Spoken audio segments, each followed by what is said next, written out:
Buongiorno da Sicilia 24, le principali notizie. A Messina per tutti una morte annunciata, il femminicidio di Daniela Zinnanti. Al suo assassino ai domiciliari oggi gli sarebbe stato applicato il braccialetto elettronico. In Sicilia cresce il numero delle denunce per violenza di genere, ma dalle associazioni in difesa delle donne arriva l'allarme. I sistemi di tutela come il braccialetto elettronico sono delle conquiste, ma devono funzionare. Atto d'accusa del sindaco di Catania Trantino sull'inchiesta Iacolino. La sanità deve uscire dalle logiche di amicizia e di vicinanza politica. Save the Children a Catania, record di minori accusati di mafia, 15 nel primo semestre 2025, un terzo del dato nazionale. Nel 2024 erano 3. La Catania pronta per un trattamento estetico in diretta social, ma davanti a lei non c'era una dottoressa. I carabinieri del NAS hanno denunciato una quarantenne che si fingeva medico estetico. A Catania presi d'assalto numerosi distributori di sigarette fatti esplodere con ordigni rudimentali, 2 arresti. A Palermo è esposto per la prima volta un ritratto inedito del 1895 dedicato a Franca Florio, icona della Belle Époque siciliana. Calcio, il Catania guarda alla sfida con l'Altamura. Contro i pugliesi rientrerà Quaini dopo la squalifica. L'obiettivo è riprendere a correre per recuperare fiducia in vista dei play-off.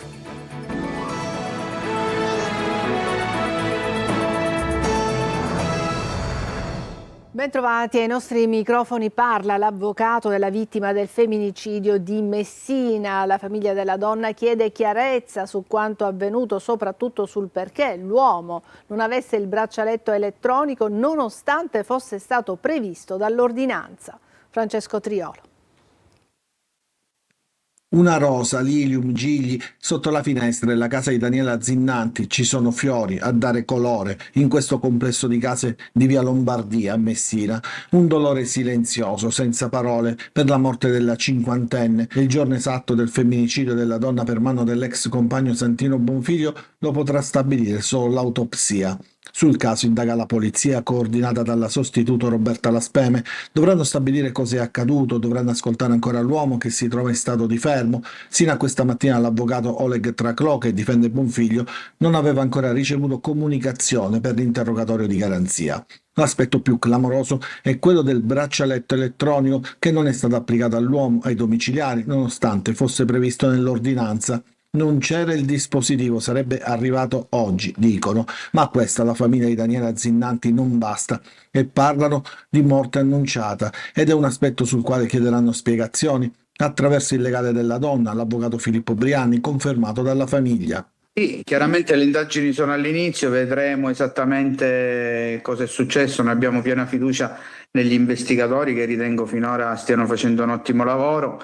E se questo aspetto dovesse emergere, chiaramente andremo poi fino in fondo su questo profilo.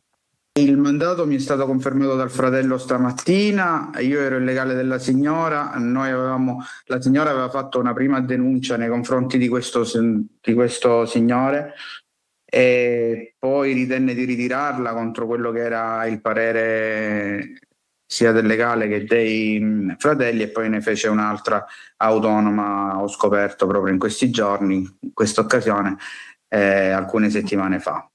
È una morte che comunque ha lasciato sgomenti tutti proprio per queste modalità, perché dicono le associazioni antiviolenza l'invito è sempre quello di denunciare, ma poi servono gli strumenti per tutelare chi lo fa. 7 donne uccise tra il 1200 del 2025 e i primi mesi del 2026, oltre 1400 casi di codice rosso in Sicilia. Nell'isola cresce il numero delle denunce per violenza di genere. Sentiamo Roberta Lunghi. Daniela Zinnanti, ultima in ordine di tempo e terzo caso di femminicidio a Messina negli ultimi 15 mesi. La sua morte annunciata riporta l'attenzione sulla violenza di genere in Sicilia, dove nel 2025 e nei primi mesi del 2026 si contano 7 donne uccise e oltre 1400 casi di codice rosso attivati dalle procure per denunce di maltrattamenti, stalking e violenza sessuale, tentato femminicidio. Nel dettaglio, nel solo 2025 si registrano 590 95 casi nel distretto di Palermo con Trapani e Agrigento, 410 Catania con competenze su Ragusa e Siracusa, 221 a Messina, 144 tra Caltanissetta ed Enna. Numeri in aumento che secondo i centri antiviolenza sono legati a un crescente ricorso alla denuncia. Tuttavia oltre il 70% dei femminicidi è preceduto da violenze già denunciate e in questi casi, come quello di Daniela Zinnanti, il braccialetto elettronico che doveva esserci e che non c'era sarebbe stato fondamentale per la sua vita. Ci chiediamo come mai, nonostante gli strumenti che abbiamo a disposizione, questi non vengano applicati con tempestività ed efficacia. Perché è nelle mancanze, nei ritardi che si consumano le tragedie. E allora dobbiamo avere il coraggio di chiederci seriamente che cosa non ha funzionato e quello che bisogna ancora fare affinché nessuna donna debba più morire. E di uomini violenti e di percorsi di recupero parleremo nel Focus in onda alle 14.30 con Lorena Dolci, Antonello Arculeo, presidente Centro Uomini Autori di Violenze, Stefano Ciccone di Maschile Plurale e Maria Celeste Celi della Casa Famiglia CIRS di Messina. In diretta dopo il TG e in streaming su Sicilia Web. Le vostre domande con un messaggio al 342 7455 005. Cambiamo argomento, parliamo di sanità. Atto d'accusa del sindaco di Catania Enrico Trantino sull'inchiesta Iacolino. La sanità, dice il primo cittadino, deve uscire dalle logiche di amicizia e vicinanza politica. Giuseppe Zara. Sanità nella bufera dopo l'inchiesta Iacolino, il supermanager indagato per concorso esterno in associazione mafiosa. E arriva l'atto d'accusa del sindaco Enrico Trantino che non le manda a dire. Evidentemente sintomo di inefficienza. Se noi ancora una volta subordiniamo l'accesso alle strutture di vertice, all'amicizia, al comparaggio, alla vicinanza politica, è chiaro che non avremo mai una sanità che sia soddisfacente, ma che soprattutto che venga percepita come soddisfacente. L'indagine, che ricostruisce anni di mazzette grazie alle intercettazioni ambientali che hanno ripreso il dirigente della regione Teresi intascare soldi e baciare il boss Vetro, restituisce le dinamiche di certa burocrazia regionale. L'inchiesta per me costituisce solo un campanello ulteriore d'allarme rispetto alla disinvoltura con cui alcuni soggetti danno confidenza a gente a cui io non rivolgerei neanche la parola, ma mai come soggetto politico potrei permettermi di, se è vero quello che ho letto, di agevolare pratiche loro, comunque di inserirli in contesti lavorativi. E adesso c'è bisogno di un cambio di passo per un reale cambiamento a partire dalle logiche della politica. Sale la tensione nel centrodestra in Sicilia. Schifani è assediato dai suoi stessi alleati per effetto del caso Iacolino. Attende intanto sviluppi prima di convocare un vertice di maggioranza. Manlio Viola. Il caso Iacolino spacca la maggioranza che già in Sicilia non era in buona salute politica. I segnali di insofferenza vissuti nei mesi scorsi sono letteralmente esplosi nella giornata di ieri, quando all'Ars si è tentato di votare per la seconda volta la legge sul terzo mandato dei sindaci, già bocciata il 17 febbraio. Ieri è andata in scena una nuova bocciatura, ma stavolta con numeri bulgari, 43 contrari contro solo 18 favorevoli. La debacle era nell'aria, tanto che il governo Schifani, ormai assediato dai malumori, aveva scelto di non dare indicazioni di voto sottraendosi a questo massacro, ma la scelta non è bastata. Le opposizioni hanno usato gli interventi in aula per attaccare e chiedere le dimissioni del governo, che continua ad andare avanti ignorando quello che succede nella sanità siciliana. Fuori dall'Ars da una parte ci sono gli autonomisti che da 2 anni hanno messo in campo un dossier proprio sulla sanità, chiedendo di azzerare tutte le nomine ai manager e procedere a scelte coraggiose. Dall'altra parte ci sono pezzi della stessa maggioranza che tentano di approfittare della situazione per tirare acqua al proprio mulino, chiedendo sostituzioni di manager, a Siracusa ad esempio dove c'è un commissario dimissionario, come ad Agrigento. Proprio Iacolino, oggi indagato e dimissionario, era stato al centro nei mesi scorsi di uno scontro fra Fratelli d'Italia e l'area di Forza Italia che fa capo al presidente Schifani. Ora gli alleati tacciono formalmente, ma un vertice nelle cose anche per arginare la protesta del voto che avviene ad ogni occasione. Ma il vertice stesso non sarà imminente, c'è da attendere l'interrogatorio di Iacolino e le scelte dei giudici, mentre qualcuno dall'interno di Forza Italia ricorda ai meloniani che si attende ancora anche il pronunciamento del giudice su Elvira Amata, una situazione di tensione che invece di scemare continua a crescere. Un report di Save the Children certifica che a Catania c'è un record di minori accusati di associazione mafiosa. A Palermo invece aumentano quelli accusati di estorsione, numeri che certamente non incoraggiano. Marco Gullà. In Sicilia è in calo il numero dei minori segnalati per rapina e associazione per delinquere, ma preoccupa l'incidenza per associazione di tipo mafioso, la più alta in Italia. Lo si evince dal rapporto Disarmati di Save the Children che prende in esame il primo semestre 2025. Nei primi 6 mesi del 2025 i minori denunciati o arrestati a livello nazionale per associazione mafiosa sono 46, a segnalare un possibile preoccupante aumento rispetto al 2024, quando sono stati 49. Dei 46 a Catania se ne registrano ben 16, un dato significativo. A Palermo invece aumentano i minori segnalati per estorsione, mentre calano leggermente a Catania. Nelle 3 città, Palermo, Catania e Messina, calano anche i reati di associazione per delinquere. Aumentano invece i minori denunciati o arrestati per porto d'armi a Palermo, 46 nel 2024, 13 nel 2014. A Catania invece 16 nel 2024, 11 nel 2014. Un'istantanea che preoccupa e che evidenzia come nell'ultimo decennio sia cambiata l'intensità e le modalità della violenza agita dagli adolescenti, più immediata, visibile, condivisa e amplificata anche attraverso i social media. Era pronta per un trattamento estetico da effettuare in diretta social, ma davanti a lei non c'era una dottoressa. A Catania i carabinieri del NAS hanno scoperto e denunciato una quarantenne che si fingeva medico estetico. Roberta Lunghi. Sul lettino una cliente pronta all'iniezione alle labbra, praticata spesso anche in diretta social. Davanti a lei però non c'era un medico, è così che i carabinieri del NAS hanno sorpreso a Catania una quarantenne denunciata per esercizio abusivo della professione sanitaria e somministrazione di medicinali non autorizzati. La donna, molto attiva sui social con oltre 10.000 follower, si presentava online come medico estetico, pubblicizzando i risultati di trattamenti con Botox e filler. L'indagine è partita da una segnalazione su presunti trattamenti estetici eseguiti da personale non abilitato. Il monitoraggio dei profili social ha poi permesso ai militari di identificare la donna e di ricostruire la sua attività. Gli interventi venivano effettuati in un'abitazione privata, trasformata in ambulatorio improvvisato senza autorizzazione. Quando è scattato il controllo, la finta dottoressa ha tentato di mascherare invano gli strumenti e i farmaci utilizzati, che sono poi stati sequestrati dai carabinieri. Trovati anche un tariffario e un'agenda con le prenotazioni, oltre alla lampada utilizzata per realizzare contenuti da pubblicare sui social. A Catania presi d'assalto numerosi distributori di sigarette fatti esplodere con ordigni rudimentali. 2 le persone arrestate. Giusy Lazzara.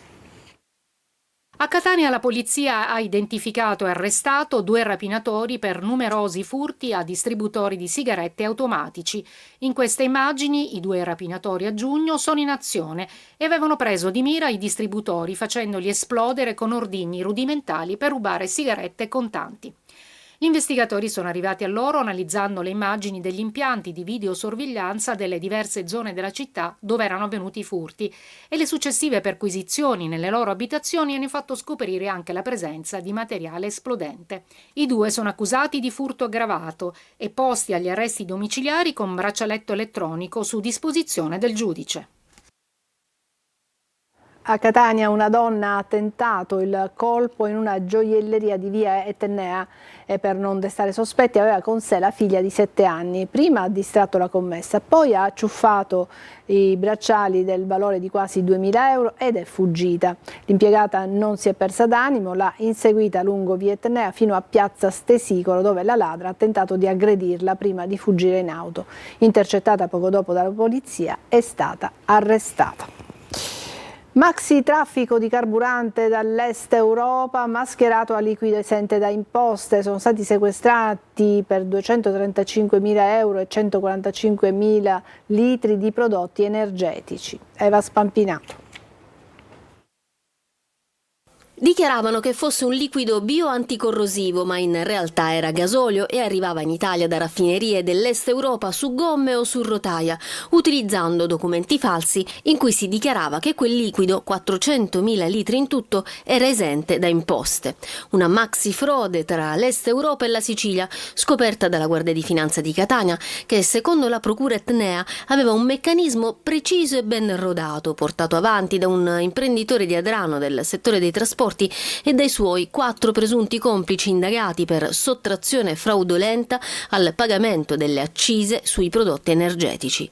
Nel corso dell'operazione sono stati sequestrati beni per 235.000 euro, oltre a 143.000 litri di carburante, un deposito abusivo, tank container, mezzi pesanti e decine di cisterne. Sequestrate anche 3 società di logistica ritenute coinvolte nel sistema illecito.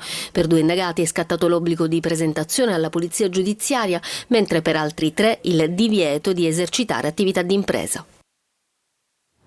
La frana che a gennaio ha colpito il territorio di Niscemi approda alla Camera dei Deputati. In Commissione Ambiente l'audizione del capo del Dipartimento della Protezione Civile Fabio Ciciliano, che ha ricostruito le cause del dissesto e indicato le possibili soluzioni per la messa in sicurezza dell'area. GR Italia. La frana che a fine gennaio ha messo in ginocchio una parte del territorio di Niscemi arriva ancora all'attenzione del Parlamento. Davanti alla Commissione Ambiente della Camera dei Deputati, il capo del Dipartimento della Protezione Civile Fabio Ciciliano ha ricostruito le fasi che hanno preceduto il cedimento del terreno. Secondo i dati analizzati dalla Protezione Civile, le precipitazioni registrate in quei giorni non sarebbero state particolarmente intense. A far scattare l'allarme invece sarebbe stato l'aumento dell'umidità nel sottosuolo rilevato dai sistemi satellitari. Nel giro di pochi giorni il livello di saturazione del terreno è cresciuto rapidamente fino a provocare il distacco principale della frana il 25 gennaio. Durante l'audizione è stata anche tracciata una strategia per la messa in sicurezza dell'area a sud della città. Gli interventi previsti puntano innanzitutto a ridurre la quantità d'acqua nel terreno attraverso opere di drenaggio e ingegneria idraulica. Sulla vulnerabilità si fa un ragionamento che ovviamente è sulle case integre. Per poterla ridurre è necessario fare 2 cose: assistenza alla popolazione, quella che si sta facendo adesso, e poi ovviamente un'attività stabile che deve prevedere la messa in sicurezza del territorio, quindi la riduzione della vulnerabilità, all'interno della quale c'è anche ovviamente tutta quella che è l'attività di opera di demolizione per il riprofilamento geografico della linea di frana. Questa roba si fa con l'autorità di bacino, però si fa anche con i centri di competenza del Dipartimento della Protezione Civile, che stanno facendo già da adesso un'analisi dell'edicolo superficiale in maniera tale da poter consentire all'interno di quelli che saranno i progetti di realizzazione della messa in sicurezza anche questo tipo di considerazioni. L'obiettivo, spiegano dalla Protezione Civile, non è soltanto riparare i danni, ma prevenire nuovi cedimenti. Un caso che secondo gli esperti riaccende i riflettori sulla fragilità idrogeologica di molte aree del paese e sulla necessità di investire sempre di più in prevenzione e monitoraggio del territorio. Marijuana indoor a Palermo, è stato l'odore nell'aria a tradire una serra clandestina di erba nel quartiere Noce. Seguendo la traccia, i carabinieri sono arrivati a una palazzina apparentemente abbandonata. All'interno hanno scoperto una serra indoor attrezzata con lampade, ventilatori e impianti di aerazione. Sequestrate 80 piante di marijuana, 1 chilo di droga già essiccata e l'attrezzatura per la coltivazione.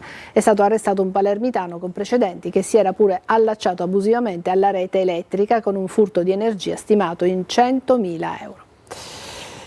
E adesso a Catania, da prima dell'alba, le squadre di Gema, impegnate in una maxi bonifica in piazza Eroi d'Ungheria, hanno rimosso quintali di spazzatura al lavoro, operatori, 2 ragni e un mezzo lavastrade. L'intervento straordinario di pulizia si è concluso intorno alle 7, poco prima dell'apertura del mercato rionale del giovedì. Tutto ciò dopo che il vice sindaco Massimo Pesce aveva annunciato interventi immediati, sollecitato al nostro servizio che mostrava la discarica che aveva reso invivibile la piazza. Per evitare nuovi accumuli di rifiuti e in attesa di un adeguato sistema di videosorveglianza, l'area sarà presidiata dalla polizia locale. E a Palermo è stato esposto per la prima volta un ritratto inedito, risale al 1895, dedicato a Franca Florio, icona della Belle Époque siciliana. Il dipinto, riemerso da una collezione privata, racconta il fascino e il ruolo pubblico della regina di Palermo. Eva Spampinato. Un volto simbolo della Belle Époque torna a parlare al pubblico. Al Museo della Ceramica Florio e delle Arti Decorative di Palermo la mostra Amatissima Franca, il dipinto ritrovato di Franca Florio, presenta per la prima volta un ritratto inedito del 1895, riemerso da una collezione privata. Da storici abbiamo approfondito le ricerche e abbiamo trovato una fotografia di Donna Franca Florio autografata, usata probabilmente come studio preparatorio. L'opera ritrae Franca Florio a mezzo busto, di spalle, in una posa sorprendentemente moderna. Lo sguardo non incontra quello dello spettatore, ma si sottrae, lasciando emergere una presenza elegante e distante. L'abito bianco e i gioielli raccontano il lusso e il prestigio della donna che fu definita la regina di Palermo. Lo si capisce per i tratti del viso e per il profilo importante, ma anche per i gioielli indossati. Infatti è noto il collier des Chaînes di Cartier. Il dipinto, mai esposto prima, è stato identificato dagli studiosi Vincenzo Profetto e Antonio Locascio e restaurato per l'occasione. In mostra anche fotografie originali d'epoca che dialogano con il quadro, ricostruendo l'immagine pubblica di una figura che seppe incarnare lo splendore e il declino della grande stagione del Florio. È un documento che dà un'ulteriore conferma di quello che era il suo prestigio, ma soprattutto di quello che lei rappresentava, e cioè un simbolo della Belle Époque. L'esposizione resterà visitabile fino al 12 aprile. Adesso una breve pausa, tra poco.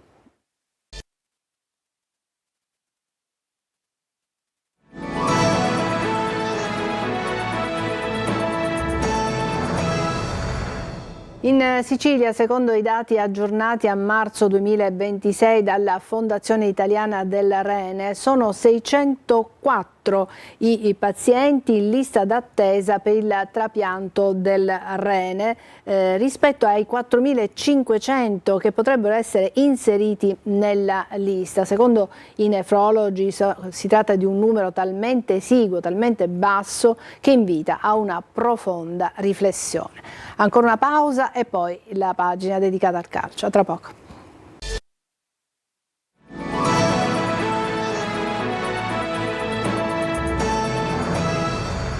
Eccoci al calcio, il Catania guarda alla sfida con l'Altamura dove rientrerà Acquaini dopo la squalifica. L'obiettivo è riprendere a correre per recuperare fiducia in vista dei play-off.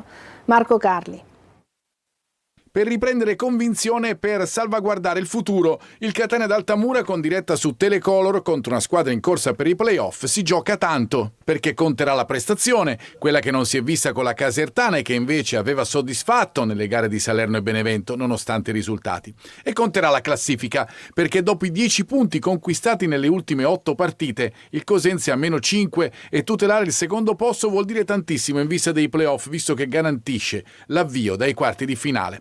Una corsa che parte dalla Puglia dove il Catania non può permettersi di sbagliare un colpo, o quasi, ma l'obiettivo resta lì, con la delusione di aver fallito quello principale, la promozione diretta. Ora c'è il secondo, i play-off appunto. Per la gara con i pugliesi Toscano confida di aggregare fra i convocati Cicerelli. Forte sta meglio ed ha cominciato la riatletizzazione. Per Casasola tutto ok dopo lo stop di domenica dovuto solo ai crampi. Come Quaini, che rientra dalla squalifica, ci sarà ad Altamura, dove il Catania vuole ritrovare se stesso, quella squadra che magari non ha sovente entusiasmato per gioco, ma che fino a un mese fa era nettamente in corsa per il primato.